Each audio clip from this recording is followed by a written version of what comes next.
हाँ जी, सभी को नमस्कार।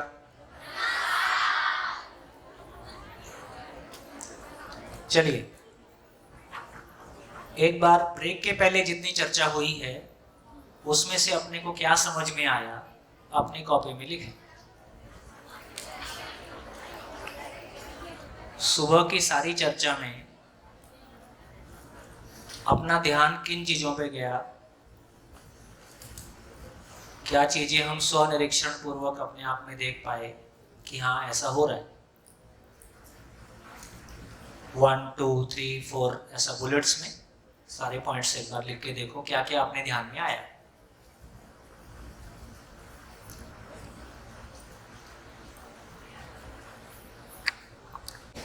हाँ जी, बोलिए।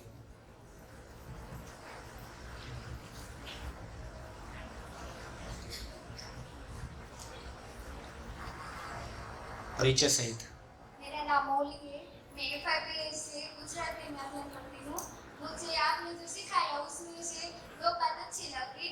4 विषय और इंद्र, आहार, भय और प्रचलन और 5 इंद्रिय शब्द, स्पर्श, रूप, गंध और रस। वो पशु और मानव के बीच का अंतर है वो समझ में आया, और मानव और पशु का जीने का अर्थ अलग अलग है वो समझ में आया। गुड। और हाँ जी, माइक। मेरा नाम रानी है। मुझे आपने जो सिखाया इसमें से 4 विषय और 5 इंद्रिया के और मानवी और प्राणी के बारे में जो इसमें जो अंतर है इसके बारे में समझ आई। और आपने जो किया था पहचान और सम्मान के बारे में, भूतकाल की पीड़ा, वर्तमान के विरोध एंड भविष्य की चिंता, इन तीनों काल के बारे में समझ आई। और आप रंग, रूप, बल, धन એનો પછી સ્થિર નથી, પહચાન સ્થિર નથી। Good good. જે પહચાન છે એ સ્થિર નથી, પણ શું કહેવાય, સ્થિર आपने जो पहचान किया था रंग, रूप, बल, धन, पद, गुजराती में बोल। वो स्थिर નથી, પણ જે સ્થિર તો એ છે કે હું એક માનવ છું। જે સ્થિર પહચાન છે એ હું એક માનવ છું, એ સ્થિર છે। અને રંગ, રૂપ, બલ જેને એ આપણે જે કરીએ છીએ અત્યારે હાલ તો એમ જ જીવે છે કે રૂપ, બલ, ધન એ રીતે આપણે શું કહેવાય, આપણે એ જ છે કે સ્થિર છે એમ આપણે એને માનીએ છીએ। પણ સાચી પહેચાન એ નથી, કે સાચી પહેચાન તો એ છે કે આપણે એક માનવ છીએ। આમ તો આપણે તમે જે શીખવ્યું બધા જ પોઈન્ટ સમજમાં આવી ગયા છે। हाँ जी। और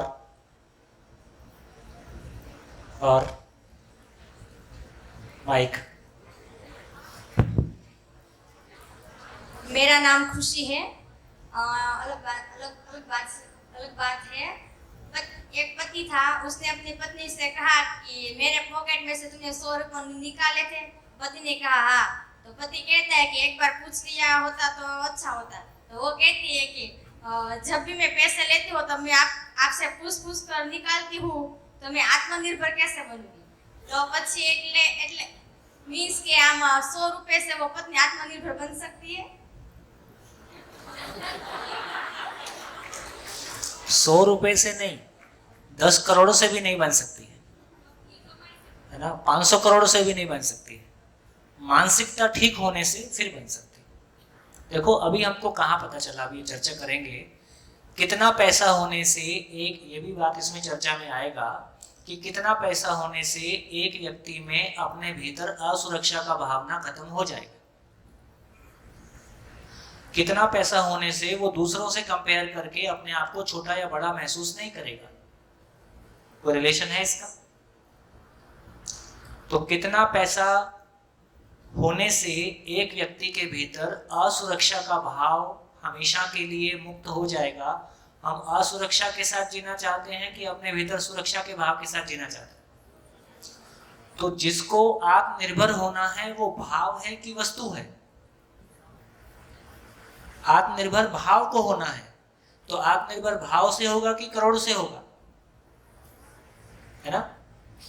तो कोई फर्क नहीं पड़ता कि आपके पास 100 रुपया है कि 100 करोड़ है कि 500 करोड़ है कि 1000 करोड़ है कि 10,000 करोड़ है। उसके बावजूद भी हम गरीब हो सकते हैं। तो पैसे से गरीबी अमीरी नहीं है, मानसिकता से गरीबी अमीरी। ये समझने लायक बात है। गुड। हाँ बेटा,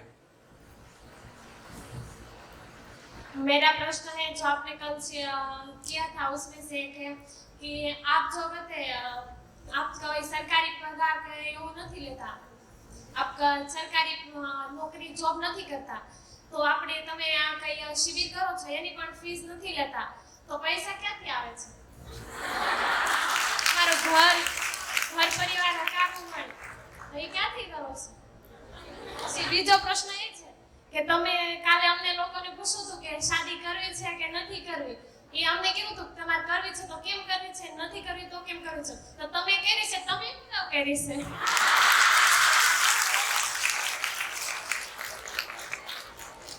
माइक दो, माइक। लास्ट वाला समझ में नहीं है। हेलो, वो पूछ रही हैं कि कल जैसे कि डिस्कस हो रही थी शादी करे तो या ना करे उससे फायदा गैर फायदा, तो वो पूछ रही है सोम भाई आपने शादी क्यों की? ठीक बात, ठीक बात। देखो, ये एक ऐसा मंच है जिसकी कोई मर्यादा नहीं है। आप कुछ भी पूछ सकते हैं, कुछ भी जो आपके मन में आए, को संकोच करने की जरूरत नहीं है। सबके सामने पूछना है तो, अकेले में पूछना है तो। क्योंकि जब हम कोई ऐसी बात कह रहे हैं जो जीने के लायक है, तो आपके मन में ये प्रश्न उठेगा ही कि भाई आप कैसा जी रहे हो, है ना? तो ये ऐसा प्रवचन नहीं है जिसमें मरने के बाद मोक्ष मिलेगा। हाँ, ये कह रहे हैं कि ये मोक्ष अभी मिलेगा। ठीक, तो बात ठीक है आपकी। तो मैंने शादी क्यों की, तो मेरे को लगता है कि जैसे जैसे आगे चलेंगे, मुद्दे आएंगे सामाजिक, तब मैं उस बात को कह दूंगा। मेरा घर कैसे चलता है उसमें तो गुजरात की मेहरबानी है। हमारे पास 32 गिर गाय है। हम 16 एकड़ के प्लाट में रहते हैं जिसमें हम 3 पार्टनर हैं और 1000 फ्रूट के प्लांट्स हैं। तो हम दूध, फल और सब्जी ऑर्गेनिक उगाते हैं। शानदार जीते।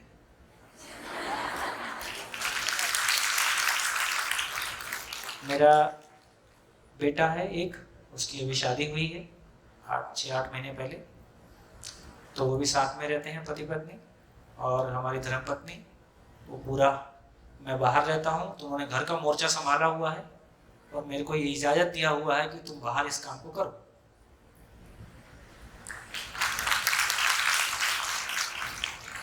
देखिए, ये कुछ भी मुश्किल काम नहीं है। एक बार जैसे जैसे हम आगे चलेंगे, अभी ये तय नहीं होता है कि कितना पैसा कमाने से मेरे को ये तृप्ति आ जाएगी कि हो गया। जब ये पता ही नहीं है तो सारी जिंदगी में उसी के पीछे दौड़ता हूँ और लास्ट में किसी के कंपैरिजन में कम ही रहता है, तो मेरी दौड़ कभी भी पूरी नहीं होती।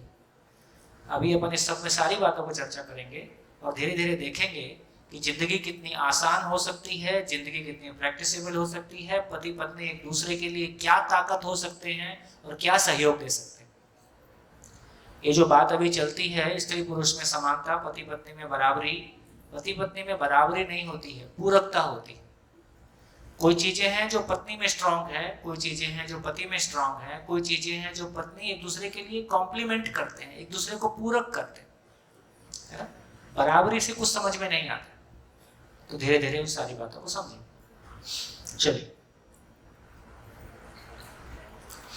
हाँ जी, तो किसी और का शेयर करने का मन है? हाँ जी, माइक पीछे।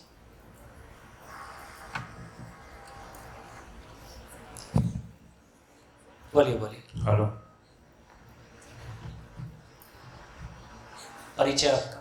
सर, हाँ, मैं अमित हिरानी सूरत से आया हूँ। अभी तक जो आपने जो समझाने की कोशिश की और जो मुझे जो समझ में आया है वो मैं बताना चाहता हूँ। बहुत बढ़िया। कि जिंदा रहना वो तो अभी आपने क्लियरली बता दिया, और जीना वो भी बाकी है। स्वयं के प्रति विश्वास क्या है वो भी सीखना है। लेकिन सुख और संतोष ये हमारी निरंतर कामना रहती है सर। लेकिन मुझे ऐसा लगता है कि सेल्फ ऑब्जर्वेशन से ये पूर्ण हो सकता है। दूसरी बात कि सुख दूसरों के ऊपर डिपेंडेंट है और क्षणिक है, जिससे सुख से जीने का विश्वास क्षण क्षण घट रहा है उसके वजह से, जिससे असुरक्षा और अकेलेपन और बहुत सारी नेगेटिविटी आती है। बढ़िया। तो ये भी साबित हो गया इधर कि रूप, धन, बल, पद, इन सब से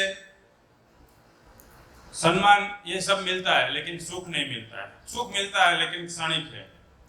तो ये हम क्या करते हैं हर समय कि जो अस्थायी है, जो परिवर्तनशील है, सतत बदलता रहता है, उन सभी चीजों, उन सभी लोगों से हम स्थायी सुख की अपेक्षा कर रहे हैं अभी।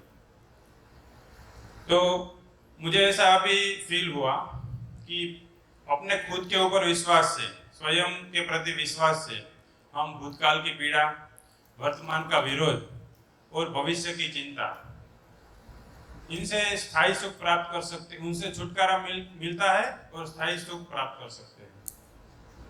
और लास्ट में कि अभी आपने एक बहुत अच्छी चीज बताई सर, कि जिंदा रहने का कोई भी सामान जीने का काम नहीं आता।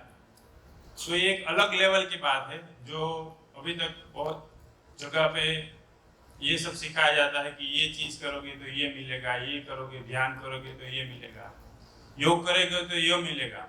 ये सब करते हैं, लेकिन उनका सुख है वो चिरस्थायी है कि नहीं वो मैं पता नहीं। और इंद्रियों द्वारा जो हम सुख लेते हैं, उनसे क्या होता है कि सुख की इच्छा हर समय बढ़ती रहती है। ये एक समय है जो मुझे सुख मिल गया तो दूसरे सुख की कामना मिले होगी मैं, लेकिन उनसे दुख ज्यादा बढ़ता है, सुख नहीं बढ़ता है। तो अभी तक मेरा जो समझ है वो मुझे ऐसा लगता है कि स्वयं के प्रति विश्वास से संबंध, जो हमारे आसपास जो लोग हैं उनसे संबंध सुधरेंगे और उनसे शायद मुझे स्थिर सुख मिलेगा और मेरी मानसिकता है वो भी स्थिर हो जाएगी, जिसकी मुझे बहुत जरूरत है। क्या करते हो? सर मैं स्कूल में प्रिंसिपल हूँ। सूरत में? जी sir. Private, government? Government school है। किसके थ्रू आए? मेरे एक दोस्त है, वो विनू भाई नाम है उनका, उन्होंने आपकी शिविर की थी निकोरा में, और उन्होंने मुझे, मेरे अंदर बहुत डेटा एंट्री की उन्होंने, फिर बोले कि लास्ट में आपको सॉफ्टवेयर ही इंस्टॉल करना है, तो मैं इधर आ गया सर।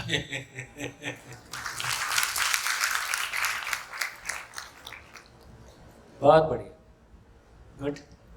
हाँ जी। नमस्कार, मेरा नाम घनश्याम है। चल रहा मेरा नाम घनश्याम है। मैं बगसरा से आया हूँ और आपने कल बताया था कि झूठ नहीं बोलना है। मैं भी कई बार ऐसा सोचता हूँ कि मैं झूठ नहीं बोलूँगा, पर कहीं ऐसा होता है कि हम झूठ नहीं बोलेंगे तो हमारे ऐसा होगा, कई बार बोलना भी पड़ता है। आपकी तरह मक्कम नहीं रह सकता हूँ। और आपने बताया था कि जब ऊपर वाला साथ देते हैं, अच्छा काम करते हैं, ये मैं भी मानता हूँ कि ऊपर वाला साथ देते हैं, पर ऐसा कई बार आपने बताया था ना कि दरवाजा पीछे से बंद कर देता है, आगे से खुलता नहीं है, तो क्या करना चाहिए? हम ऐसा करना चाहते हैं पर अगले दरवाजा खुलता नहीं तो हम पीछे से हट जाते हैं।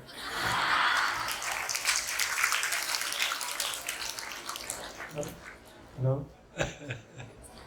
सर, मेरा एक प्रश्न है। 8 दिन में सारे दरवाजे खुल जाएंगे। सर मेरा एक प्रश्न है जी। जो मैंने लिख के रखा है, वो पढ़ पाता हूँ कि मानव जो भी कुछ करता है सुख सम्मान पाने के लिए करता है, लेकिन सम्मान और पहचान क्या है वही उसको पता नहीं है। इसके लिए अस्थायी चीज़ों से वो स्थायित्व थोड़ा माइक ऊपर कर ले। मुझे सभी गलत की जानकारी नहीं है, ये मेरा अधूरापन है। कभी मेरा अधूरापन मेरे पहचान में आता है, कभी नहीं आता है। जो अधूरापन मेरे सोच के बाहर है वो तो ठीक है, लेकिन कुछ अधूरेपन मुझे मालूम होते हुए भी मैं उनको स्वीकार नहीं करता। स्वीकार करता हूँ तो भी उसके ऊपर काम नहीं करना चाहता। मेरा अधूरापन, मेरी कमियाँ मैं किससे शेयर नहीं करता। मेरी अच्छाइयाँ मैं सबके सामने शेयर करने के लिए कोशिश करता हूँ, लेकिन अधूरापन छुपाता हूँ। ये सिर्फ मेरी अधिकांश मानव की समस्या होगी, तो ऐसा क्यों होता है? इसके लिए मानव की इवोल्यूशन, प्रकृति की निर्मिति में कुछ है क्या इसके लिए मेरे संस्कार जिम्मेदार है? क्या इसके लिए मैं खुद जिम्मेदार हूँ, जिसके फलस्वरूप में मैं भूतकाल की पीड़ा का वजन उठाता हूँ? देखिए, लोग ऐसा बोलते हैं कि कोई सुनना नहीं चाहता है। हम ऐसा पाते हैं कि लोग सुनना भी चाहते हैं, समझना भी चाहते हैं, लेकिन हमारे प्रति लोगों को विश्वास नहीं है कि तुम्हारे पास कोई समझाने लायक चीज़ है, इसलिए लोग हमसे सुनना नहीं चाहते। वो उनको भरोसा हो। दूसरी बात, हम अपनी नेगेटिविटी नहीं शेयर करते हैं तो क्यों शेयर करें? पहले ही बहुत दुख है, उसको शेयर करने से, जब भी हमको नेगेटिविटी को शेयर करने से उसका समाधान, उसका रास्ता मिल सकने की संभावना दिखती है तो हम बराबर उसको शेयर करते हैं। तो इसका ये अर्थ है कि हम सुखी होना चाहते हैं, दुखी होना नहीं चाहते। हम वही करते हैं जिससे सुखी हो सके। नेगेटिविटी को तभी शेयर करते हैं जब उसको ठीक करने की संभावना हमको सामने दिख जाए। होगा काफ़ी कुछ बदलने के लिए एक काम करते जाइए। जो भी कुछ मन में, इस बहुत तरह के सवाल सबके मन में हैं, कम से कम अपने, अभी बहुत सारे सवालों को हमने एड्रेस करने के लिए जगह नहीं दिया था। इस मंच पे आके ऐसा लगता है कि यहाँ हर बात हो सकती है। तो कम से कम सवाल अपने नोट करते जाइए, और जैसे जैसे आगे बढ़ेंगे आप पाएंगे कि उत्तर मिल रहे हैं। जहाँ जहाँ संभव होगा हम बात भी करते रहेंगे। बढ़िया, तो मैं आगे बढ़ूँ? हाँ, बोलो बोलो, बोलिए बोलिए। हेलो, हाँ, नमस्कार भाई जी। वो आप बोल रहे थे? परिचय। मेरा नाम नरेश भड़ियात्रा है, मैं सूरत से आया हूँ। आप बोल रहे हैं कि पैसे की जीवन में कोई अहमियत नहीं है। मैंने ऐसा नहीं कहा। और पैसे से कोई गरीब और श्रीमंत नहीं होता है, ऐसा तो बोला ना? हाँ, ऐसा बोला। फिर भी इस समाज में लोग पैसे वालों को, इसके पास पैसे के अलावा और कोई क्वालिफिकेशन नहीं होता, तब भी क्यों इतनी क्रेडिट देते हैं? हाँ, ये बात बढ़िया है। तो इसका मतलब है कि जो लोग ऐसा कर रहे हैं उन्होंने पैसे को सबसे बड़ा माना है, इसलिए ऐसा कर रहे हैं, है ना? 100% देखे तो 99। हाँ, तो अभी ये बात आपकी बिल्कुल ठीक है। अभी देखोगे बोर्ड पे दिखाई देगा, तो फिर आप देखोगे कि कितने प्रतिशत लोग जिंदा हैं और कितने प्रतिशत लोग जी रहे हैं।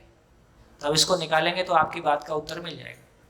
तो मैं थोड़ा सा इसको पूरा कर देता हूँ, फिर आगे बात करते हैं। बेटी ने बीच में और उठी थी। हाँ, आप बोल दो अपनी बात, फिर आगे चलते हैं। आपने इसमें जितना समझाया उसमें मुझे ये बहुत अच्छा लगा, तो मैं कहना चाहती हूँ मुझे कितना समझ में आया। थोड़ा माइक ऊपर। जिंदा रहने की कोई बात जीना हमें नहीं आती, वो मुझे बहुत अच्छा लगा और मैं पूरी तरह से वो समझ चुकी हूँ। और विश्वास जोड़ता है, अहंकार तोड़ता है। कल्पनाशीलता असीमित है और कर्म स्वतंत्रता से हम जीते हैं। बल, रूप, पद, धन से हम सुख की प्राप्ति नहीं होती है तो वो क्षणिक है, जबकि हमें तो सुख हर क्षण चाहते हैं। जिंदा रहना जो मानव और पशु के बीच समान है, जिसमें 4 इंद्रियां और 4 विषय का समावेश है। पशु और मानव के बीच वंश और संस्कार, तो जो तफावत है वो मुझे जानकर नहीं पता था, जो मैं जानकर बहुत अच्छा और बहुत मुझे आ रहा है, समझ आ रहा है, कैसा लग रहा है। और विश्वास और अहंकार के बीच में तफावत जो बहुत अच्छे उदाहरण से आपने समझाया, वो मुझे बहुत क्लियरली समझ आ गया है कि बहुत विश्वास वो हमारे में होता है और अहंकार जो हम दूसरे की कंपैरिजन से करते हैं वो अहंकार होता है। वो मुझे अच्छा लगा और वो इतना मुझे समझ आया। परिचय। जांबुसा कोमल। आपको अच्छा लगा ये जानकर, हमको भी बहुत अच्छा लगा। हाँ बेटा, हो गया? चलिए, तो देखिए थोड़ी सी और चलते हैं। जैसे स्वयं के प्रति विश्वास, इसको समझने के लिए ये सारे शब्द हमारे पहले सुने हुए हैं, लेकिन इसके मीनिंग एकदम अलग है। जैसे मैं कहूँगा कि स्वयं के प्रति विश्वास एक बात है। दूसरा एग्जाम्पल लेता हूँ, गाड़ी चलाने के प्रति विश्वास, खाना बनाने के प्रति विश्वास, गुजराती बोलने के प्रति विश्वास। तो खाना बनाने के प्रति विश्वास और स्वयं के प्रति विश्वास, दोनों में क्या अंतर है?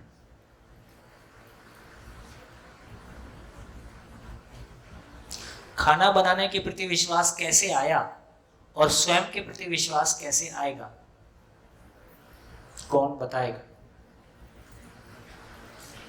माइक।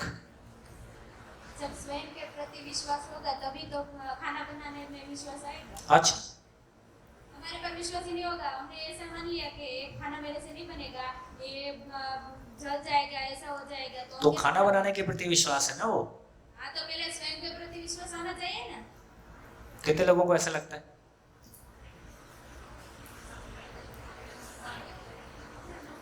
गई भैंस।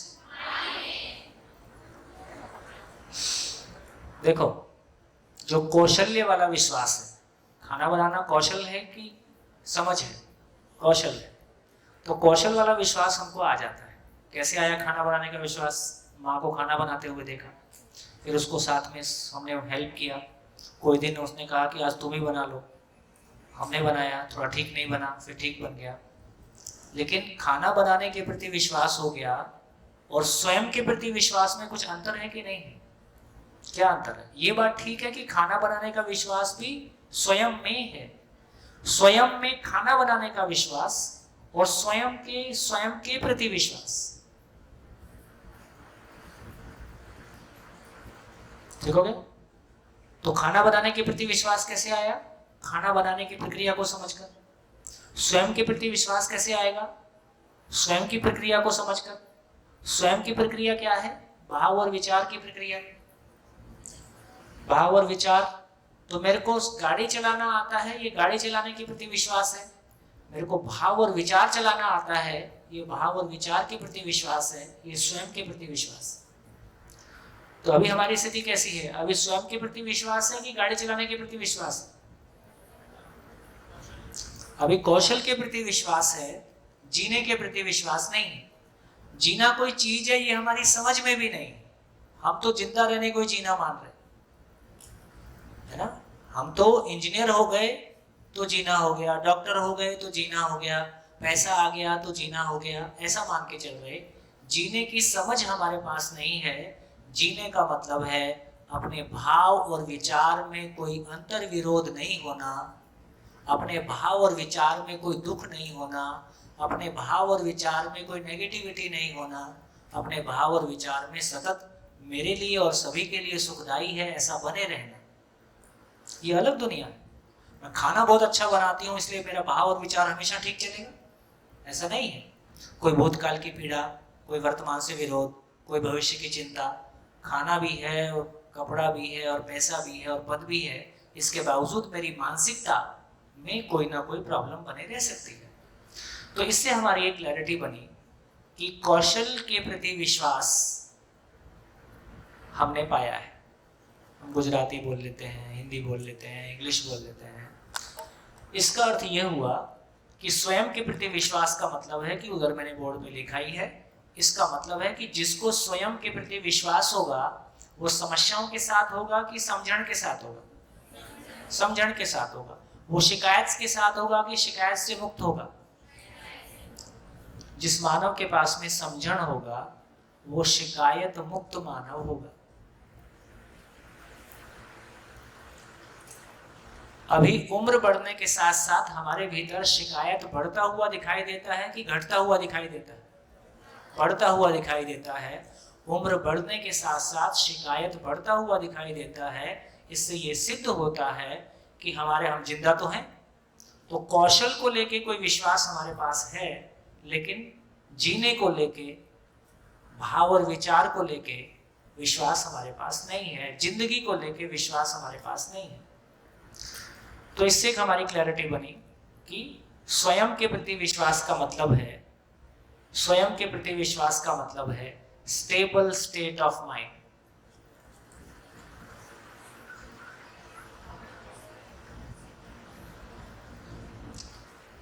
स्टेबल स्टेट ऑफ माइंड, इसको दूसरी भाषा में बोलता हूं, जब जब मेरे भीतर हिलन डुलन होता है भाव और विचार में, इसी का नाम अतृप्ति है। किसी भी परिस्थिति में जब मेरा भाव स्थिर रहता है, हिलन डुलन नहीं होता है, इसी का नाम तृप्ति है, इसी का नाम विश्वास है। कैसे? जैसे मेरे को पता है कि 2 + 2 4 होता है, कोई बोले हमारे यहाँ तो 5 होता है, तो अपने को कैसे लगेगा? है ना? तुम्हारे यहाँ 5 होता है तो होने दो, हमारे यहाँ 4 ही है, 4 ही रहेगा। तो जिस मामले में हमारा कॉन्फिडेंस, जिस मामले में हमारा ज्ञान पूरा है, हमारी समझ पूरी है, जैसे हम कहें भी हमारे यहाँ प्यास लगने से पानी पीते, कोई कहे हमारे यहाँ तो देसी गाय का घी पीते, इससे हमारा विश्वास हिल जाएगा। क्योंकि मैंने कई बार पानी पिया है, जितनी बार पानी पिया है उतनी बार प्यास बुझी है, तो मेरे को कोई शंका नहीं है कि पानी पीने से प्यास बुझता है। अब कोई कुछ भी कहे, तो जिस मामले में हमारा जीना पूरा हो गया, उस मामले में हम हिलते डुलते नहीं है, हमारे विश्वास में हमारा कॉन्फिडेंस हिलता डुलता नहीं है। तो मेरा विश्वास 24 घंटे किसी भी मामले में कभी भी हमेशा स्टेबल हो जाए, इसका नाम समझ है, इसका नाम ज्ञान है, इसका नाम खुशी है। ठीक, तो ये हमारी क्लैरिटी बनी। यदि ऐसा होगा तो ऐसा मानव कैसा होगा? शिकायत के साथ होगा कि शिकायत से मुक्त होगा? शिकायत से मुक्त होगा। तो ऐसा मानव शिकायत से मुक्त होगा, समझण के साथ होगा। जब एक मानव को अपने भाव और विचार पे पकड़ बन गई, स्टेबिलिटी आ गई, स्थिरता आ गई, अब वो दूसरे मानव के साथ व्यक्त होता है तो उसके साथ वो कैसा जिएगा? ऐसा मानव जब दूसरे मानव के साथ जिएगा तो सम्मान का कटोरा लेके रहेगा, नहीं तुम मेरा सम्मान करो। उस सम्मान का कटोरा, प्यार का कटोरा लेके रहेगा कि सम्मान और प्यार का ड्रम उसके पास है, जितना तुमको चाहिए तुम ले लो। वो देने की जगह में होगा कि लेने की जगह में होगा? और कोई व्यक्ति आपको प्यार और सम्मान देने की जगह में है, आप उसको स्वीकार करोगे कि अस्वीकार करोगे? आप उसको अस्वीकार कर दो, ऐसी ताकत ही आपके पास नहीं है। तो दोनों के बीच में संबंध बनेगा कि नहीं बनेगा? संबंध बनेगा ही। इसका अर्थ ये हुआ कि दूसरा जो चाहता है वो मेरे पास है, और दूसरे को ये भरोसा हो जाए जो मैं चाहता हूं इसके पास है, तो क्या होगा? संबंध के प्रति विश्वास आ जाएगा। तो इसका मतलब है जब स्वयं के प्रति विश्वास आता है, जब मेरे भाव और विचार में स्थिरता आती है, तो मैं दूसरे के साथ फिर मैं लेने की अपेक्षा से प्रस्तुत नहीं होता हूं, देने के भाव से प्रस्तुत होता हूं, और दूसरा भी ये पहचान लेता है जो मेरी जरूरत है वो इसके पास है। तो दोनों के बीच में एक आदान प्रदान शुरू हो जाता है। अभी प्रॉब्लम कैसी है? अभी प्रॉब्लम ऐसी है, इसको लगता है कि मैं समझता हूं तुम मेरे से समझो, इसको लगता है कि मैं समझता हूं तुम मेरे से समझो। अब कौन किससे समझेगा? किसी से नहीं समझेगा। ना मेरे पास कुछ है आपको देने के लिए, ना आपके पास कुछ है मेरे को देने के लिए, इसलिए आदान प्रदान नहीं होगा। आदान प्रदान कब होगा? मेरे पास कुछ है जो आप लेना चाहते हो, आपके पास कुछ है जो मैं लेना चाहता हूं, या हम दोनों मिलकर कोई काम करना चाहते हैं, तो आदान प्रदान होगा।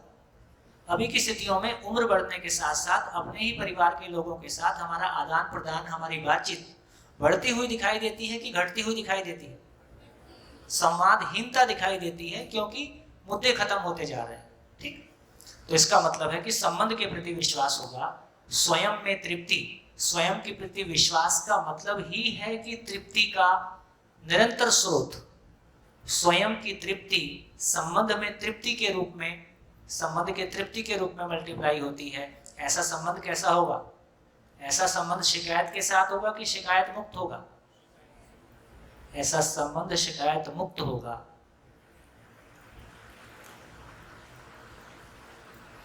और जब जिस तृप्ति की मुझको तलाश है, जिस सुख की मुझको तलाश है, जिस सम्मान और पहचान की मुझको तलाश है, वो मुझको जब अपने आप में मिल गई, मेरे साथ मुझको मिल गई, मैं खुद को प्यार कर पाता हूँ, खुद का सम्मान कर पाता हूँ, फिर मेरे हाथ में कटोरा रहेगा? तो कटोरा खत्म हो गया तो पहली बार तब मेरे को पता चला, तो परिवार में समृद्धि आ गया।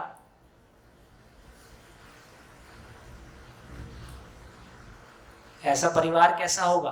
अभाव मुक्त परिवार, अभाव मुक्त परिवार। क्योंकि अब मेरे को पैसे से मेरी पहचान की तलाश नहीं है, क्योंकि मेरी पहचान और मेरा मेरा तृप्ति मुझको स्वयं के प्रति विश्वास और संबंध के प्रति विश्वास से मिल गया, तो मेरी पैसे के साथ में अहंकार और पैसे के साथ में पहचान की तलाश खत्म हुई। तो मैं पहली बार ये पहचानता हूँ कि मेरी आवश्यकता कितनी है। अभी मेरी आवश्यकता हम तय करते हैं कि हमारी आवश्यकता टीवी को देख के, पड़ोसी को देख के तय होती है?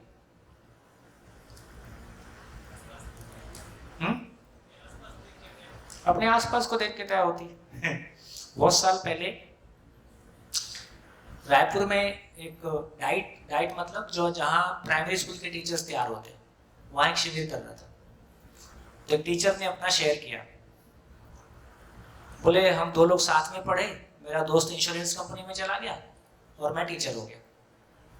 बोले एक दिन वो थोड़ी महंगी वाली मोटरसाइकिल लेके मेरे घर आया, बोले देख इंश्योरेंस में होता तो मेरी जैसी गाड़ी होती। वो तो बोल के चला गया, मेरा दिमाग खराब हुआ और शाम को जाके उससे महंगी वाली गाड़ी उठा के लाया और उसके घर गया, उसको बता के देख टीचर होता तो ऐसी बाइक होती। बोल के तो आ गया, 3 साल उसकी किस्त मैं पटाया।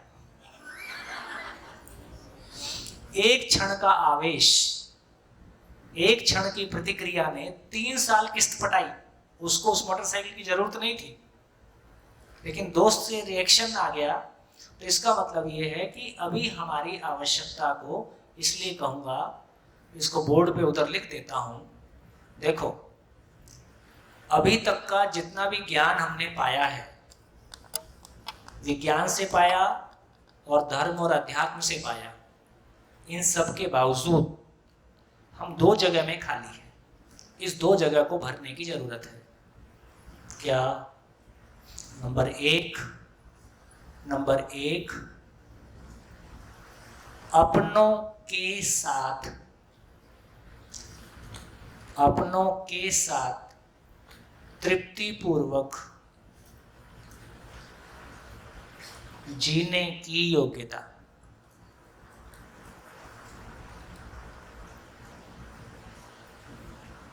हमने दुख अपनों से पाया कि परायों से? अपनों से।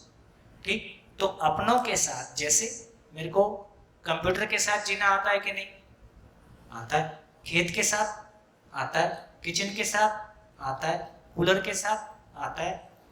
अपनों के साथ नहीं आता। इसका मतलब हुआ कि मैंने जो भी कुछ पढ़ा,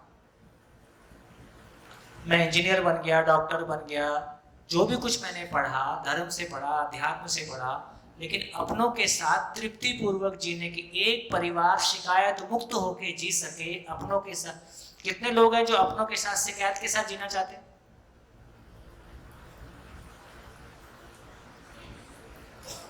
पहली बार पता चला कि हाथ नहीं उठाना।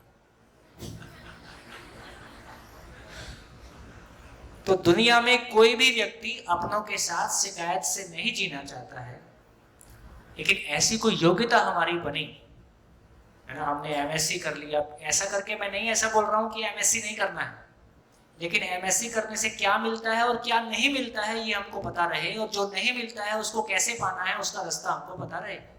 तो एक क्लैरिटी हमारी बनी कि अपनों के साथ तृप्ति पूर्वक जीने की योग्यता हमारी नहीं बनी। ये हमारी पीड़ा है ना। हमने दुख अपनों से पाया है और ताकत भी अपनों से पाई है। हम अपनों से ताकत पाना चाहते हैं, दुख पाना नहीं चाहते हैं। इसलिए आप देख लो, मेरे को तो ये आश्चर्य हुआ है कि जिस तरह के परिवेश से आप बिलोंग करते हो, उस तरह के परिवेश में इतने सारी बेटियों का एक साथ शादी के लिए एक नकारात्मक भाव होना, ये मैं शहरों में से ऐसा देखता हूँ, लेकिन ग्रामीण एरिया में भी कोई फर्क नहीं है। तो इस मामले में शहरी और ग्रामीण स्थिति में कोई फर्क नहीं है कि शादी को लेके बेटियों में और बेटों में भी लगातार शादी के प्रति भय, जबकि हमारे समय में शादी का मतलब है कि लड्डू फूटता था, अभी शादी के नाम पे बम फूटता है। हमारे समय में शादी कोई बड़ी मतलब उसमें झंझट बहुत कम थी, लेकिन जैसे जैसे हम आगे बढ़े हैं, आदमी के साथ जीने का विश्वास घटता हुआ दिखाई देता है। पहले भी बहुत सारा झेलना था ही, दूसरी बात ये भी इंपॉर्टेंट है कि दूसरों से प्रभावित हुए बिना, दूसरों से प्रभावित हुए बिना एक परिवार अपनी भौतिक आवश्यकता का निर्धारण कर सके, तय कर सके, निर्धारण कर सके, ऐसी योग्यता हमारी नहीं बनी अर्थशास्त्र में 10 PhD करने के बाद। कहां कहां वैक्यूम है, खाली है, और इन 2 समस्याओं के अलावा पूरी मानव जाति के पास कोई समस्या नहीं है। इन 2 समस्याओं की वजह से दुनिया की तमाम समस्याएं, ये 2 समस्याएं पूरे वर्ल्ड की जितनी भी शिक्षा है उससे एड्रेस नहीं होती है। यहां पढ़ लो, लंदन में पढ़ लो, अमेरिका में पढ़ लो, स्टैनफोर्ड में पढ़ लो, ऑक्सफोर्ड में पढ़ लो। इस बात पे ध्यान चला गया? आप कुछ इससे भिन्न कहना चाहते हो तो बताइए। अब तक का जो भी हमने धार्मिक, आध्यात्मिक और विज्ञान से जो कुछ भी पाया, उसके बावजूद ये 2 गैप हमको दिखाई देते हैं कि अपनों के साथ तृप्तिपूर्वक, जैसे इंजीनियरिंग करके मैं यदि सिविल इंजीनियरिंग करता हूं तो मेरे को ये मकान के साथ जीने की योग्यता आ जाती है। मकान कैसे बनेगा, पुल कैसे बनेगा। मैं इलेक्ट्रॉनिक्स इंजीनियरिंग करता हूं तो इलेक्ट्रॉनिक्स के साथ में जीने की योग्यता आ जाती है। मैं मैकेनिकल इंजीनियरिंग करता हूं तो, मैं मेडिकल साइंस पढ़ता हूं तो शरीर के साथ जीने की योग्यता आ जाती है। लेकिन मैं क्या पढ़ाई पढ़ूं कि मेरे को मानव के साथ जीने की योग्यता आ जाए। धर्म और अध्यात्म पढ़ते हैं तो ईश्वर के साथ जीने की योग्यता आने की संभावना बनती है। कितने लोगों को आती है वो एक अलग प्रश्न है, लेकिन आदमी वहां भी छूटा हुआ है। विज्ञान को पढ़ते हैं तो भौतिक वस्तुओं के साथ जीने की योग्यता आती है, आदमी वहां भी मिसिंग है। एक तरफ ईश्वर केंद्र में है, एक तरफ भौतिक वस्तु और शरीर केंद्र में है। दोनों तरफ आदमी छूटा हुआ है, जबकि आदमी के लिए सब कुछ है।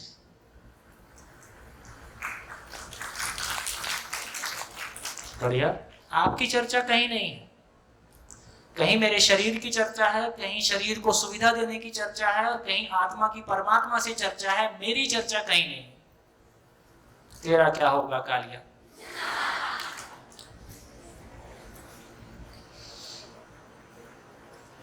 लास्ट में सरदार गोली मार दे।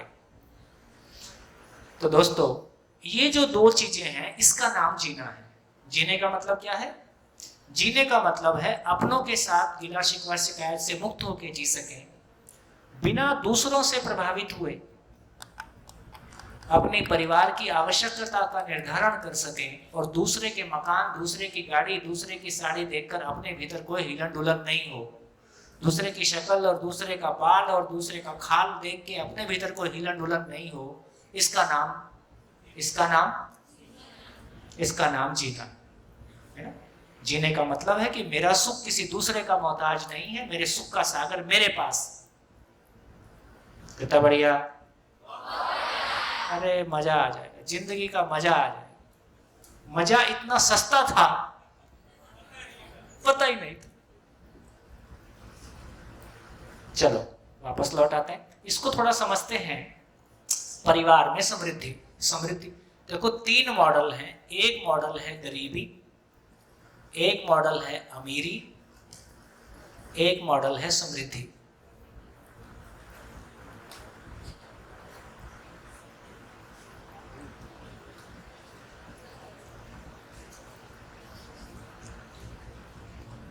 वस्तु की कमी और कमी का एहसास, ये एक ही बात है कि अलग अलग बात है? अलग अलग बात है। जैसे किसी व्यक्ति को वस्तु की कमी हो सकती है और कमी का एहसास क्या हो सकता है? किसी को वस्तु की कमी लगे, वस्तु कम है लेकिन पड़ोसी से कंपेयर करके कमी का एहसास नहीं है ना। किसी को कमी नहीं है लेकिन पड़ोसी से कंपेयर करके कमी का एहसास है। तो कमी और एहसास 2 अलग अलग बातें। तो क्या है? गरीबी क्या है? साधन विहीन है, साधन की कमी है, सर्वाइवल के लिए, साधन की जिंदा रहने के लिए भी साधन की कमी है, उससे वो दुखी है, और पड़ोसी से कंपेयर करता है तो और दुखी होता है। इसका नाम दरिद्रता है। तो गरीब का मतलब क्या हुआ? साधन की कमी भी है और कमी का एहसास भी है, इसका नाम गरीब है। अमीर क्या है? अमीर क्या है? क्या लिखूं? साधन विहीन लिखूं? साधन संपन्न? साधन संपन्न है। सुखी? सुखी लिखूं? नहीं, दुखी लिखूं? और दरिद्र लिखूं कि उदार लिखूं?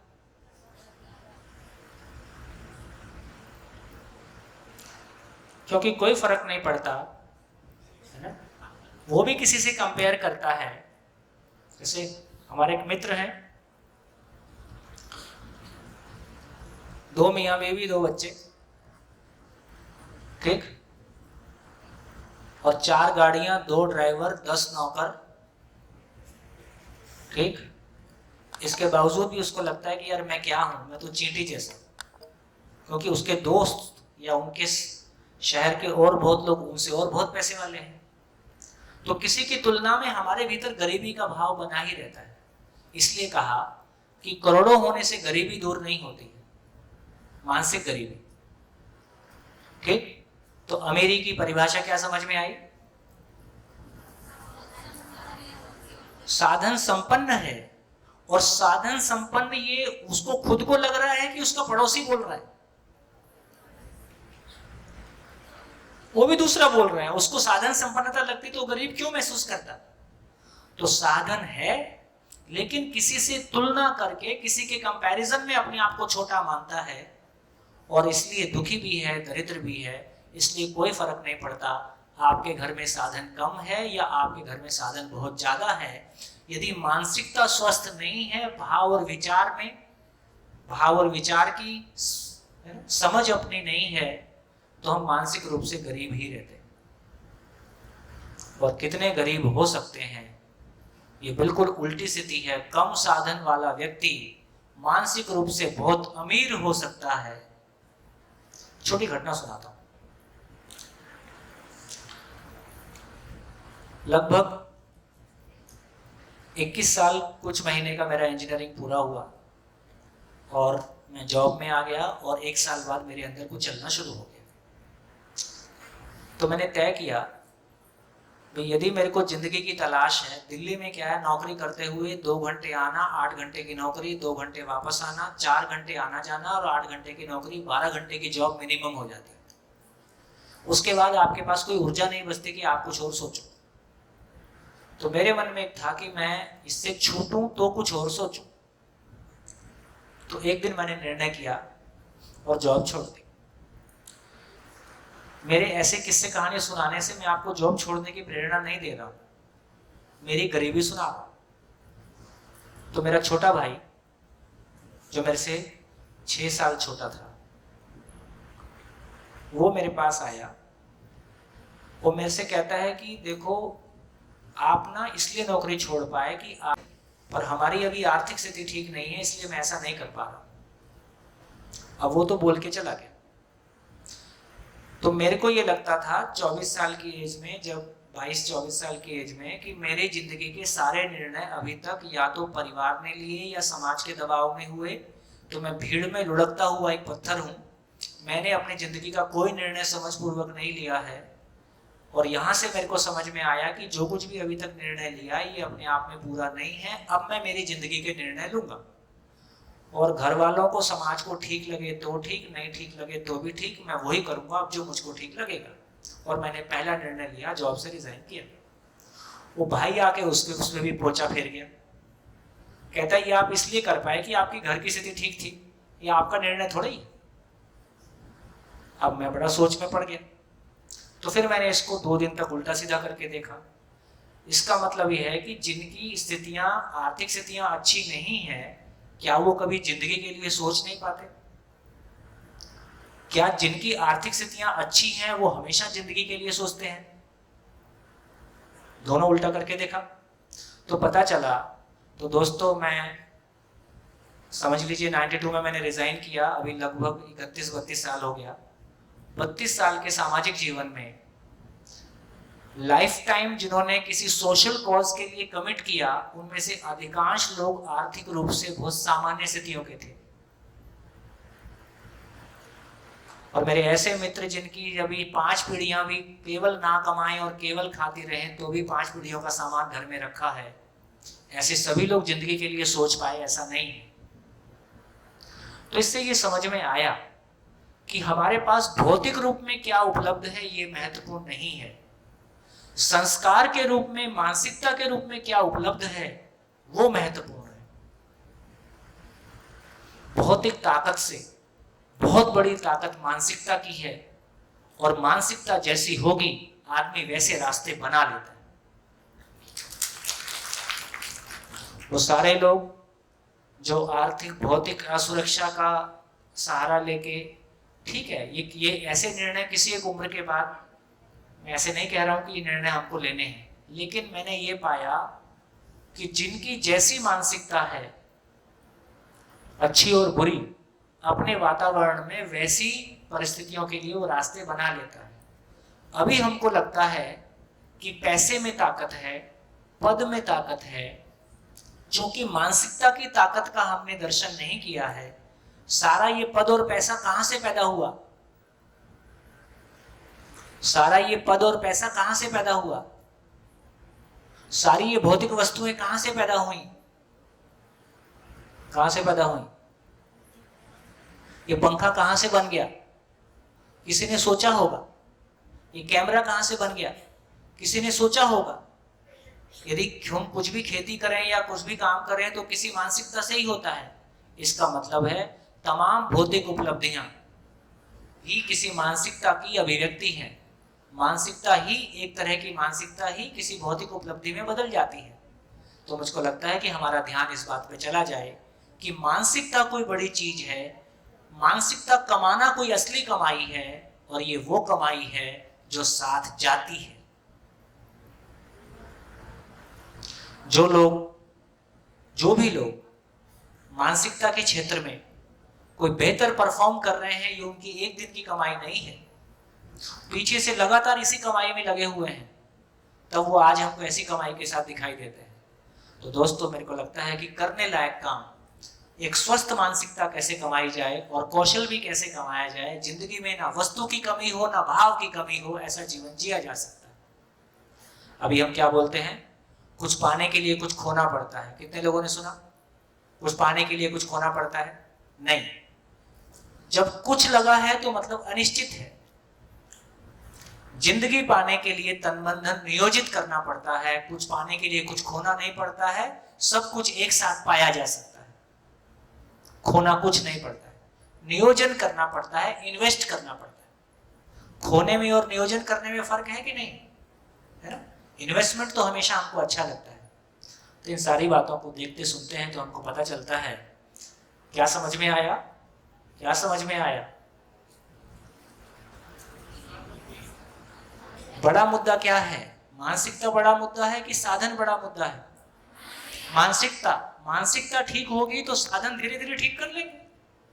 10 साल लगेगा, 5 साल लगेगा, कमा लेंगे। तो इसका मतलब ये हुआ कि समृद्धि क्या चीज है?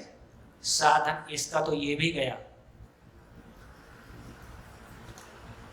तो कुल मिला के बहुत फर्क नहीं पड़ता है ना? क्या लगता है, गरीब का दुख ज्यादा है कि अमीर का दुख ज्यादा है? बिल्कुल उल्टा हो सकता है। कम से कम गरीब अपने दुख को खुल के कह तो सकता है। अमीर का तो दुख ऐसा है वो खुल के कह भी नहीं सकता। ये जो परिवार, ये जो अपने भीतर की समस्याएं, ये जो पारिवारिक दुख है, ये तो दूसरी जगह में कितना भी हो सकता है। तो गरीब के घर में भी मानसिक दुख कितने भी हो सकते हैं, अमीर के घर में भी मानसिक दुख कितने भी हो सकते हैं। इसका अमीरी गरीबी से कोई लेन देन नहीं है, क्योंकि जिंदा रहने का कोई सामान जीने की दुनिया में उसकी एंट्री ही नहीं है, नो एंट्री का बोर्ड लगा है। इसलिए समृद्धि का मतलब है साधन संपन्न, सुखी और उदार। उदार का मतलब है जो मानव लक्ष्य के लिए अपने तन मन धन का नियोजन कर पाता है ना। तो ये तीसरा मॉडल आया है। शिक्षा क्या चीज का आश्वासन देती है? शिक्षा हमको क्या चीज का आश्वासन देती है? तुम गरीब से अमीर हो जाओगे, इसलिए तो शिक्षा पाते है ना। लेकिन अब पता चला ये अमीरी और गरीबी दोनों इस धरती का बोझ है। कितने लोग अमीर होना चाहते हैं?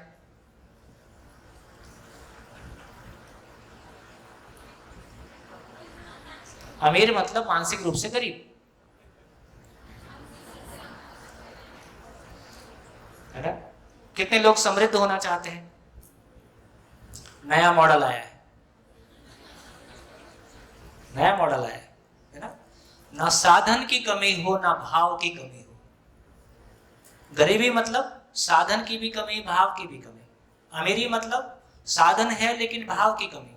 समृद्धि मतलब ना साधन की कमी, ना कमी, ना वस्तु की कमी, ना कमी का एहसास। और इसको मल्टीप्लाई, अमीर अमीरी को मल्टीप्लाई करेगा कि अमीर गरीबी को मल्टीप्लाई करेगा? अमीर गरीबी को मल्टीप्लाई करता है। तो इस धरती पे सारी अव्यवस्था अमीरों की मानसिक गरीबी की अभिव्यक्ति है। इस धरती पे जो अव्यवस्था है वो अमीरों की मानसिक गरीबी की अभिव्यक्ति है। यदि अमीर मानसिक रूप से भी अमीर हो जाएगा तो वो कितने लोगों को मैं खड़ा कर सका, कितने परिवारों को खड़ा कर सका, कितनी जगह में आदमी को खड़ा किया। तो ये हमारी रहे। आदमी की कमाई आदमी से कम क्या होगी? तो इस साल का टर्नओवर कितना? इस साल का टर्नओवर कितना? एक हफ्ते का टर्नओवर देखो कितने लोग कमाए। 700 लोग कमाए। 700 लोग हमारे साथ विश्वास के साथ जुड़ेंगे कि नहीं जुड़ेंगे?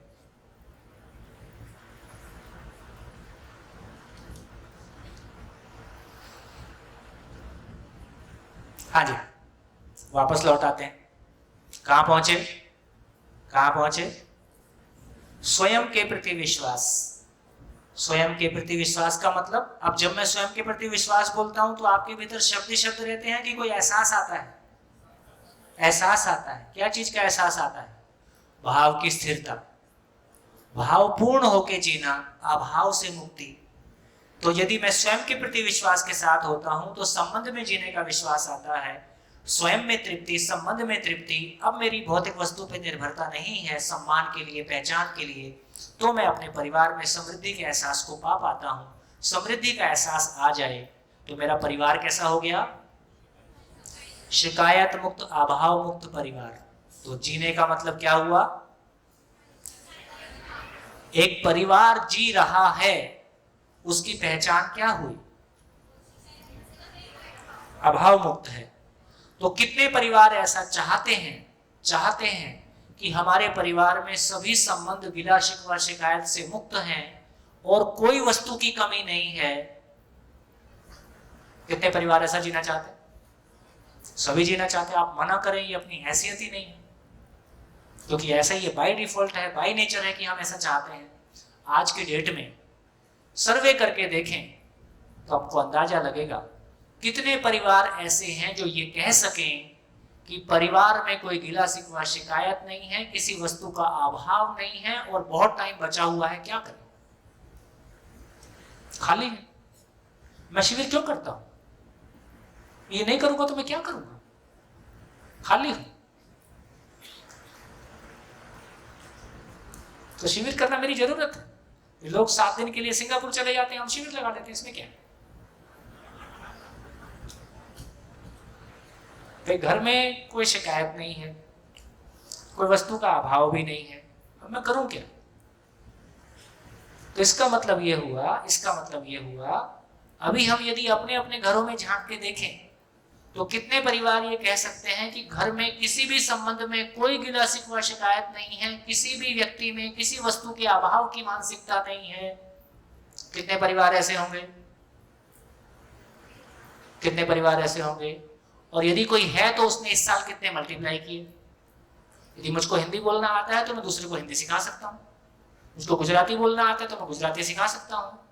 यदि मैं शिकायत मुक्त अभाव मुक्त होकर जीता हूँ तो मैं कितने लोगों के शिकायत मुक्त अभाव मुक्त होने में इस साल सहयोगी हुआ, तो इस साल का टर्नओवर कितना, ऐसा आएगा कि नहीं आएगा? बढ़िया।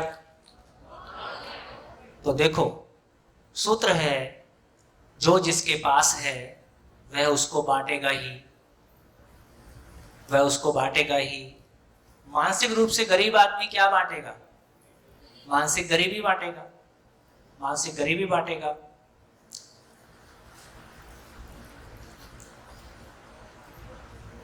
अहंकारी आदमी क्या करेगा?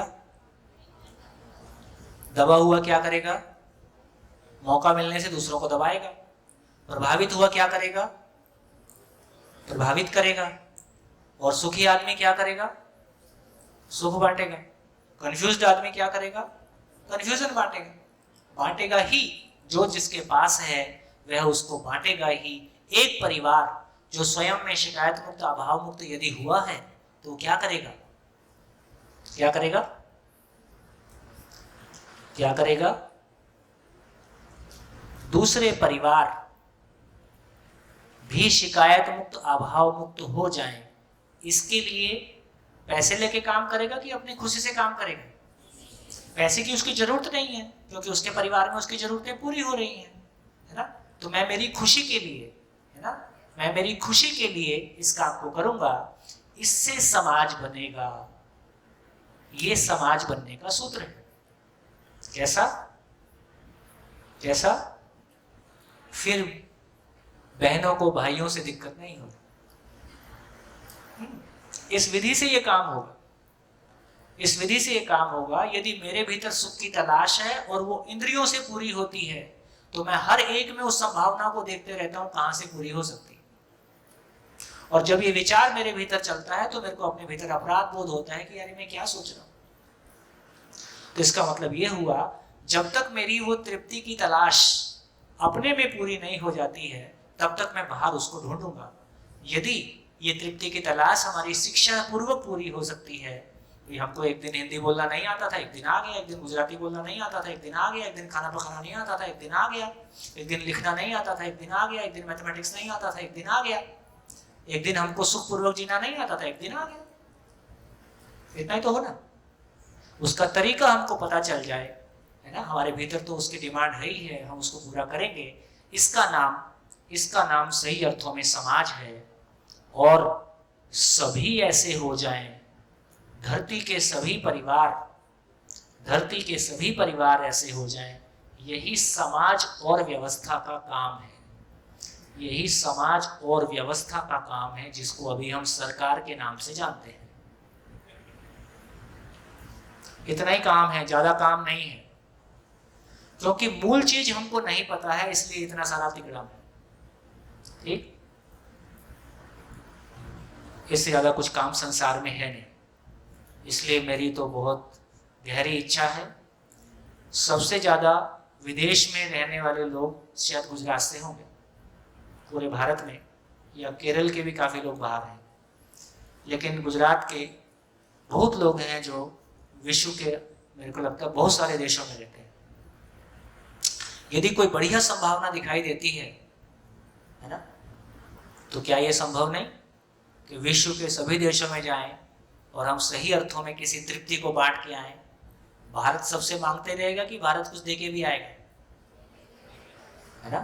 तो भारत की सदियों की जो तपस्या है, उसने ज्ञान के लिए काम किया है, किसी आदमी की खोज के लिए, आदमी की गहराई के लिए काम किया है। उस गहराई को शिक्षा पूर्वक पाया जा सकता है, दिया जा सकता है। ये एक अद्भुत संभावना प्रकट होती है। अब इस पूरी चर्चा को देखें, तो अब हमारी क्या क्लैरिटी बनती है कि जिंदा रहना और जीना अब हमको कितना स्पष्ट हो रहा है। कितने लोगों को स्पष्ट हो रहा है? ठीक हो गया? तो ये रही पूरी चर्चा कि बेसिकली अब बताइए कितने परिवार जिंदा हैं, कितने परिवार जी रहे हैं, कितने प्रतिशत परिवार जिंदा हैं, कितने प्रतिशत परिवार जी रहे हैं? क्या बोलोगे?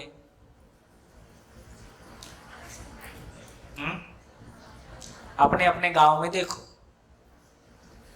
क्या बोलोगे? कितने प्रतिशत जिंदा हैं, कितने प्रतिशत जी रहे हैं? है? माइक से बोलो। 99% जिंदा है और 1% ही जी रहे हैं। वो भी ढूंढना पड़ेगा कौन कौन है। हाँ। कितने लोग सहमत हैं इनकी बात से? ठीक हो गया। और कितने प्रतिशत लोग जीना चाहते हैं? सभी जीना चाहते हैं, है ना? क्यों नहीं जी पा रहे हैं? क्यों नहीं जी पा रहे हैं? मानसिकता के कारण। तो मानसिकता ठीक कर लें, किसने मना किया?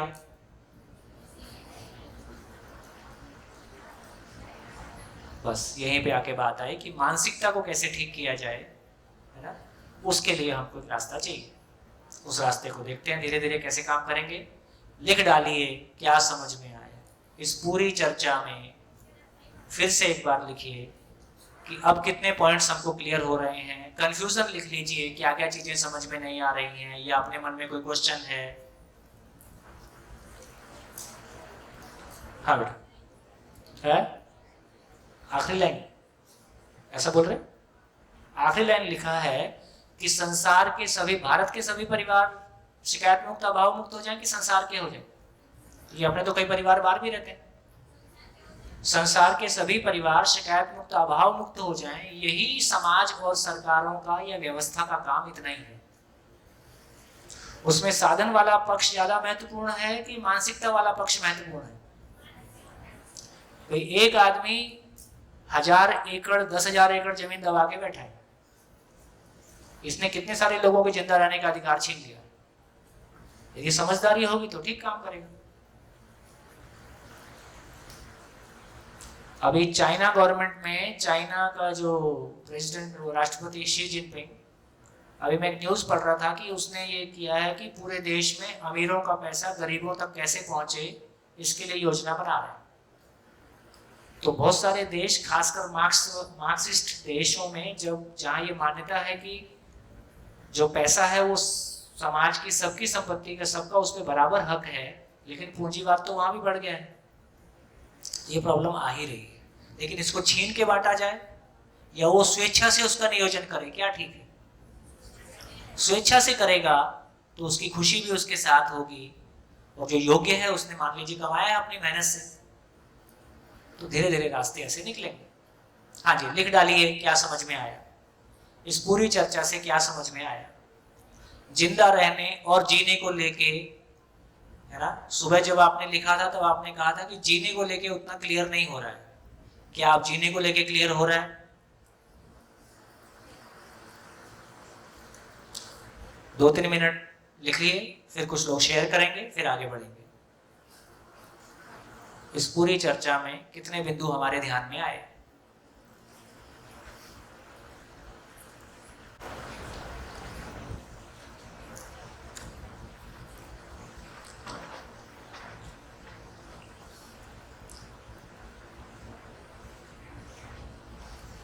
और ये बात समझ में आने से आपकी जिंदगी में क्या फर्क पड़ेगा?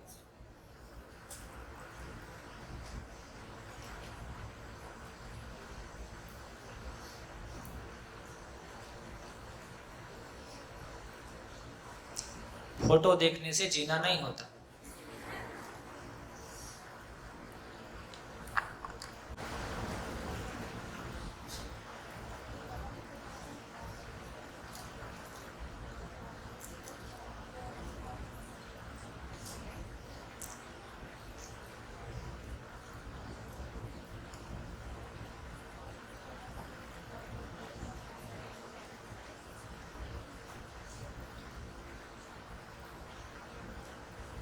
बहुत बढ़िया, सब कोई मन लगा के लिख रहे हैं। Good good good, continue continue,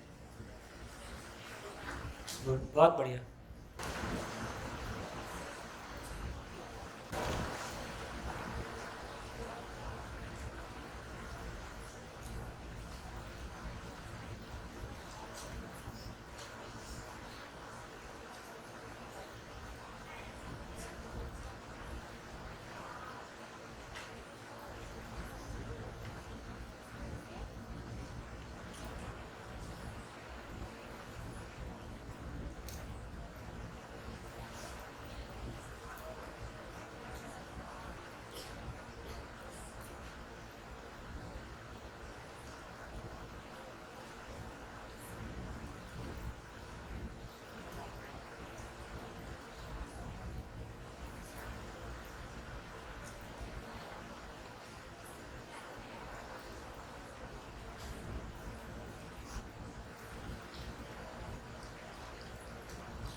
बोलिए,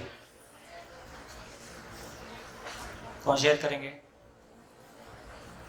माइक दीजिए, कोई बात, आप भी कर खड़े। अब इतना पैसा लगाया कैमरे में, कैसे वसूल करेंगे? नमस्कार। परिचय तो मैंने अपना कल दिया था। मेरा नाम नीलकंठ भाई है और मैं नूतन भारतीय आश्रम शाला में मैथ साइंस का टीचर हूँ। अभी जो चर्चा हुई, जीने का मतलब क्या है और जो मैं समझा वो शेयर करना चाहूँगा। जीने का मतलब पहले स्टेबल स्टेट ऑफ माइंड के साथ अपने प्रति विश्वास के साथ बना रहना। अगर अपने प्रति विश्वास बढ़ेगा तो संबंध के प्रति भी विश्वास बढ़ेगा, संबंध के प्रति विश्वास बढ़ेगा तो परिवार में समृद्धि आएगी, परिवार अगर समृद्ध हो जाए तो समाज का समृद्ध होना तय है, और समाज समृद्ध होगा तो व्यवस्था भी बेहतर बनेगी और कहीं कोई भी शिकायत गिला शिकवा रहेगा नहीं। बस जीना इसी का नाम है। फिर राष्ट्रवाद ही विश्ववाद हो जाएगा। फिर राष्ट्रवाद का क्या मतलब हुआ? फिर राष्ट्रवाद का यही मतलब हुआ कि हमारा राष्ट्र दूसरे राष्ट्रों के आगे बढ़ने में कितना सहयोगी हुआ, ये हमारे राष्ट्र की पहचान है ना। अभी अभी हमारे राष्ट्र की पहचान कैसी है? हमारा राष्ट्र दूसरे राष्ट्रों से, दूसरे राष्ट्र हमारे राष्ट्र से कैसे छोटे हैं, हम कैसे बड़े हैं। वही मानसिक प्रॉब्लम देश के साथ है, वही मानसिक समस्या आदमी के साथ है, आदमी की समस्या देश के साथ है।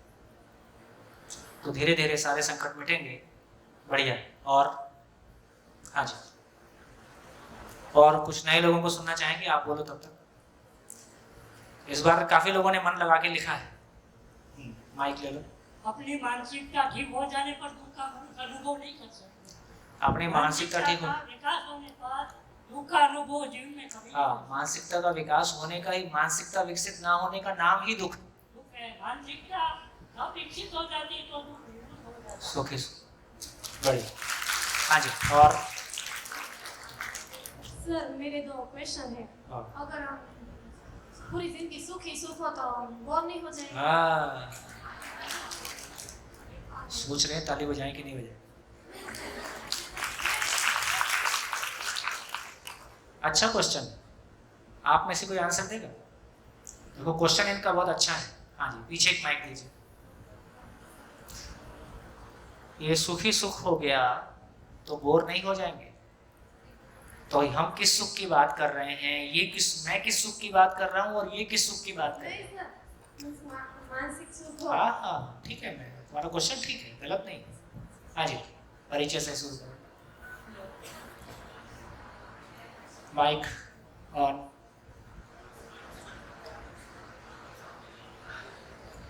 माइक ऑन नहीं। हेलो। हाँ। मेरा नाम सुरभि है। माइक। हेलो। हाँ। मेरा नाम सुरभि है और मैं जूनागढ़ से आई हूँ। सो सर की आई थिंक कि सर की बात का ये जवाब है कि वो सुख का मतलब है कि आप कोई भी स्थिति में एक स्टेबिलिटी फील करो, चाहे वो सुख हो या दुख हो, बट तो आप उसमें ना आपको दुख होना चाहिए ना आपको खुशी। When you feel stable in any situation, I think आप वो बोलना चाहते हैं। सुखी सुख का मतलब हम खुशी महसूस नहीं करते हैं, कोई बात, कोई भी स्थिति में हम स्टेबल फील कर सकते हैं। हाँ। उन्होंने जो बोला कि जो सुखी सुख होगा तो हम उससे उग जाएंगे, मगर जब हम सिर्फ अपने ही सुख के बारे में सोचते रहेंगे तभी ये प्रॉब्लम होगा। मगर सुख जो देने में है वो लेने में नहीं है। अगर हम दूसरों को सुख देने का सतत प्रयत्न करते रहेंगे तो हम तो सुखी हो गए ही, और उसका हमें वो अपचा नहीं होगा। पीछे माइक। बढ़िया बढ़िया, पीछे माइक।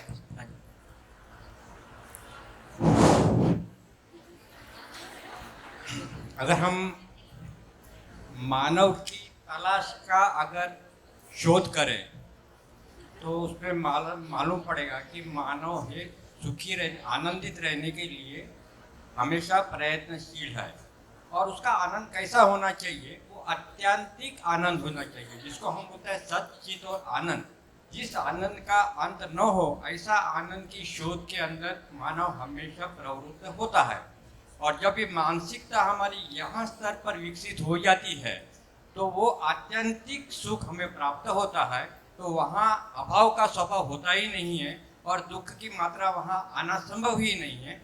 इस हिसाब से मैं आपका जी बढ़िया बढ़िया, ठीक है। मैं आपकी बात का और इन्होंने कुछ कहने की कोशिश की है, मैं और उसमें जोड़ देता हूँ। आप गलत नहीं कह रहे हो। इंद्रिय सुख में वो गड़बड़ है ही है कि यदि वो सुखी मीठा ही मीठा खाया तो नमकीन का मन करता है, ठंडी ठंडी लगी तो फिर लगता है गर्मी आनी चाहिए, जब गर्मी आई तो फिर लगता है बरसात आनी चाहिए। तो इसका मतलब है कि जो हम इंद्रिय सुख की बात कर रहे हैं उसमें हम एक ही तरह के सुख से बोर हो जाते हैं, इसमें कोई शंका नहीं है, फिर उसमें परिवर्तन की आवश्यकता लगती है। लेकिन तुम अपने में अब सोच के देखो कि तुम्हारी दोस्त के साथ में बहुत अच्छे संबंध हैं और तुमको बहुत अच्छा लग रहा है, क्या तुम ऐसा बोलती हो कि 6 महीने हो गए अब संबंध अच्छे हैं, अब मैं संबंध से बोर हो गई हूँ, तुम धोखा दे दो मेरे को? है? ऐसा लगता है कभी? ऐसा नहीं लगता है। इसका मतलब है कि जो भाव की दुनिया का सुख है, जो भाव की दुनिया में जो अच्छा होने की जो बात कह रहे हैं, तो अपने में हमेशा हमेशा अपने पे गर्व बना रहे, या मैं अपने में गर्व रहते रहते बोर हो गया हूँ, अब मैं थोड़ा सा नीचा दिखना चाहता हूँ, ऐसा लगता है? अपने में विश्वास की निरंतरता हो या बीच बीच में अविश्वास होता रहे, क्या लगता है? अपने भीतर सम्मान, अपने भीतर जिसको हम सेल्फ रेस्पेक्ट बोलते हैं, आत्मसम्मान बोलते हैं, अपने भीतर आत्मसम्मान हमेशा बना रहे कि बीच बीच में अपमान होता रहे, उससे बोर होते हैं क्या? विश्वास से बोर होते हैं, सम्मान से बोर होते हैं जो अपने अंदर से आता है। अपने भीतर भाव की स्टेबिलिटी बनी रहे, जब स्थिरता बनी रहती है, तो हम जब हमारे भीतर हिलन डुलन होता है तब हमको खराब लगता है, जब हम स्थिर होते हैं तब हमको खराब लगता है ना? जब हम स्थिर होते हैं तो हमको अच्छा लगता है। जैसे आप कोई क्वेश्चन पूछते हो, मेरा कॉन्फिडेंस लूज हो जाए तो मेरे को कैसा लगेगा? खराब लगेगा। आप कुछ भी पूछो, मेरे को कोई फर्क नहीं पड़ता, मेरा कोई भीतर से ऐसा नहीं लगता कि पता नहीं क्या पूछ लेंगे, जो पूछेंगे जिंदगी से ही पूछेंगे, जिंदगी की बात आती है बात कर लेंगे। तो ये मेरे को स्टेबल बना रहा हूँ, ये अच्छा लगता है कि मैं हिलता डुलता रहूँ, मुझको ये अच्छा लगेगा, स्टेबल बना रहा हूँ, इसलिए इसमें कभी परिवर्तन की आवश्यकता नहीं लगती। जो तुम्हारा कहना है इंद्रिय सुख में निरंतरता नहीं होती है, एक तरह का इंद्रिय सुख पाने से उसमें परिवर्तन की आवश्यकता लगती है, उससे हम बोर भी हो जाते हैं। ये कहानी इधर जिंदा रहने में ये कहानी लागू होती है, जीने में ये कहानी लागू नहीं होती। समझ में आया? गुड। हाँ जी, और बोलिए माइक।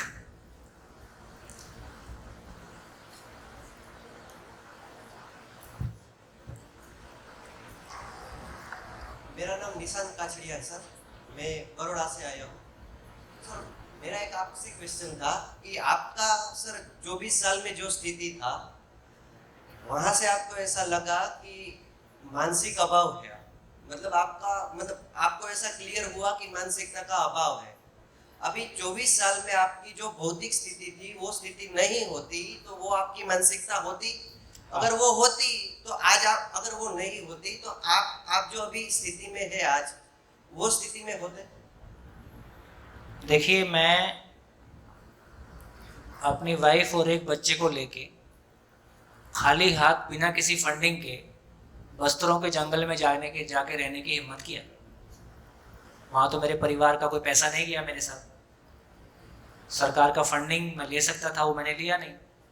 इसका मतलब है कि हमारी मानसिकता ही काम आती, हमारी मानसिकता ही बहुत बड़ी ताकत है। अभी हमारे एक मित्र हैं, उनका भतीजा भांजा है, वो पिछले 15 साल से फैमिली में, मतलब करोड़ों रुपया फैमिली में है।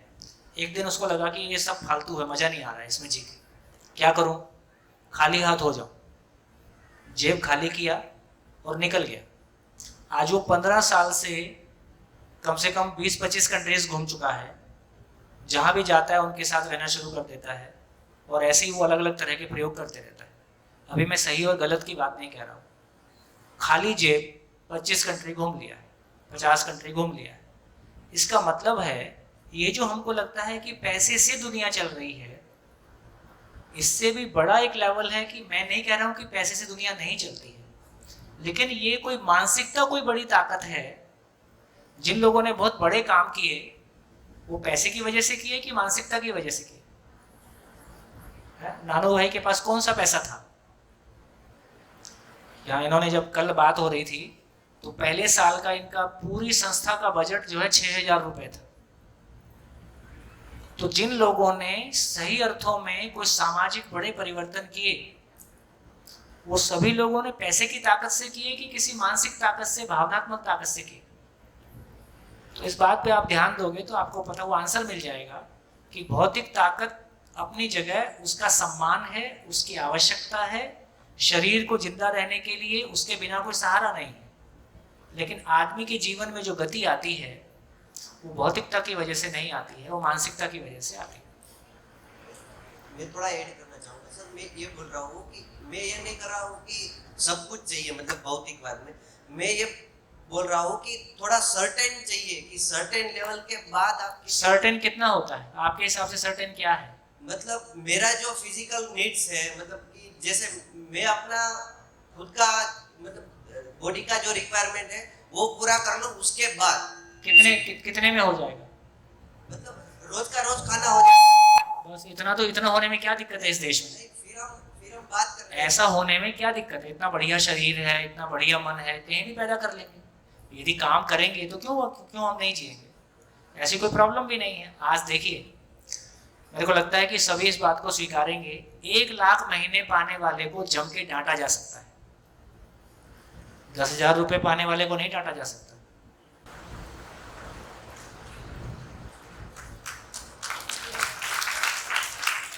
आपके घर में जो बाई काम करती है वो आपको छुट्टी मांगती है कि बताती है?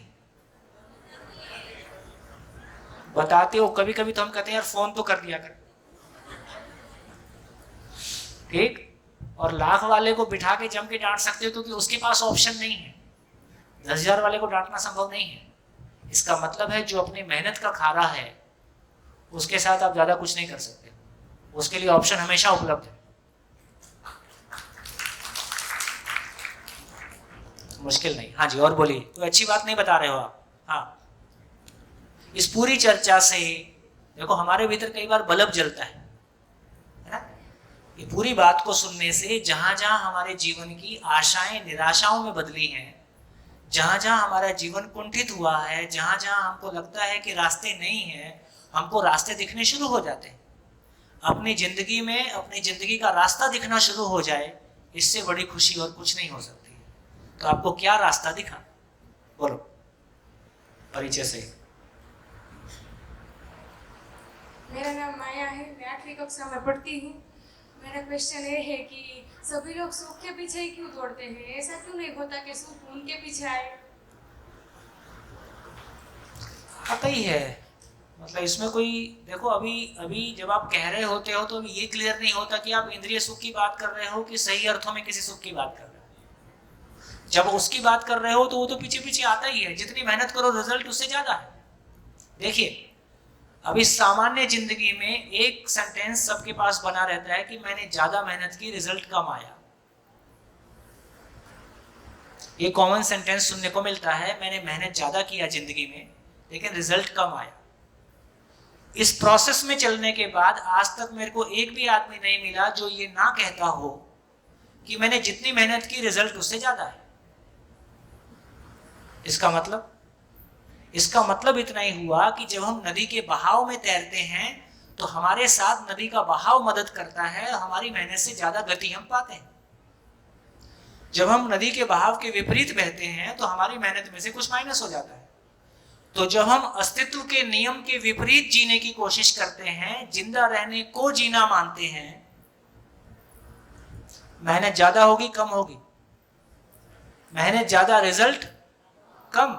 और जब हम जीने को समझकर जीने की कोशिश करते हैं, मेहनत कम रिजल्ट ज्यादा।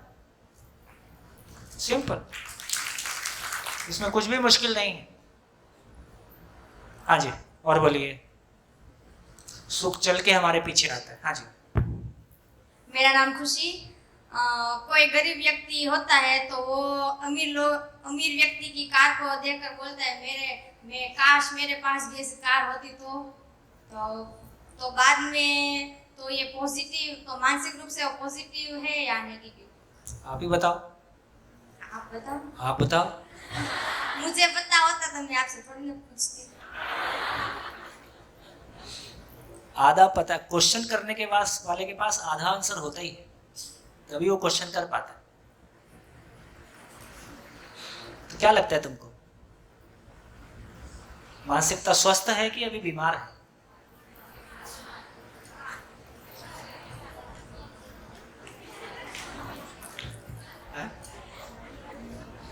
भाई कोई व्यक्ति किसी दूसरे की कार को देख के ऐसा सोचता है तो उसकी मानसिकता स्वस्थ है कि अभी बीमार है? स्वस्थ है तो अच्छी बात है, खुश रहो। बीमार है। बीमार है, देखो कैसी बात है। 2 मिनट रोक रहा हूं। गाड़ी की स्पीड कितनी? 100 किलोमीटर, 200 किलोमीटर। गाड़ी क्या चीज की बनी है? लोहे की। क्या काम करती है? एक जगह से दूसरी जगह आने जाने का। हमारी विचारों की स्पीड कितनी है? अनलिमिटेड। और ये विचार, ये गाड़ी किसने बनाई? किसी विचार ने बनाई, ठीक? जो जिससे निकला उससे छोटा होगा कि बड़ा होगा?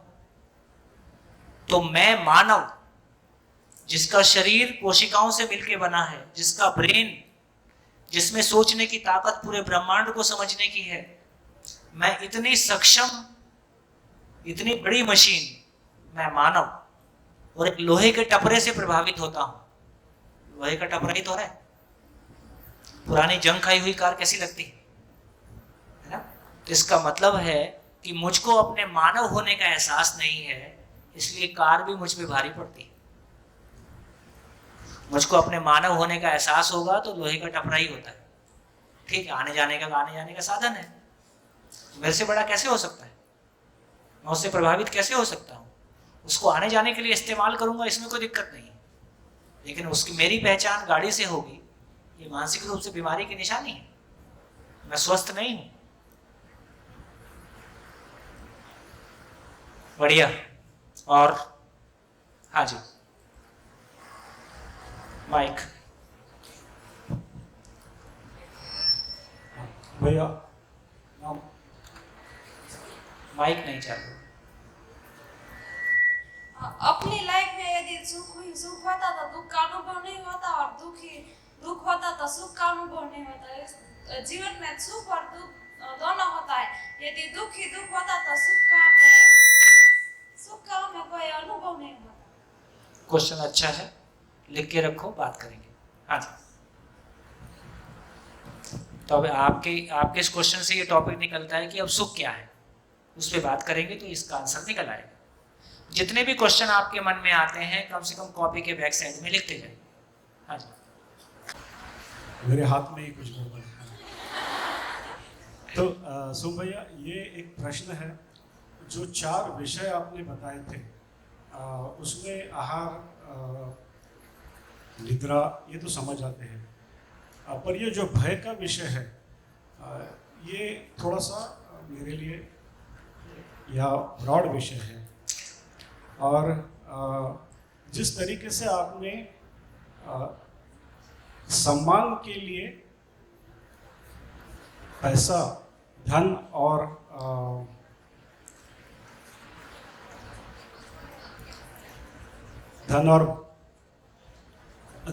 पद, हाँ, तो मेरे माइंड में भय भी धन और पद देने के लिए बहुत इंस्ट्रूमेंटल है। मतलब कारण सिर्फ सम्मान के कारण नहीं, पर भक्ति के कारण बहुत सारे लोग पैसा और पद। आपकी आवाज टूट टूट के आ रही है। हाँ, तो जैसे आप एक मानसिकता तैयार कर रहे हैं, जिसके लिए हम बहुत धन्यवाद देते हैं, पर वैसे एक बड़ी फैक्ट्री है जो भय निर्माण करती है आज, जिसके वजह से लोगों को पैसा और पद पाने की इच्छा होती है। जैसे मैं शहर से आता हूँ, तो आज अस्पताल में जाते हैं तो 1-2-3 लाख रुपए खर्च होते हैं, तो लोग डर जाते हैं।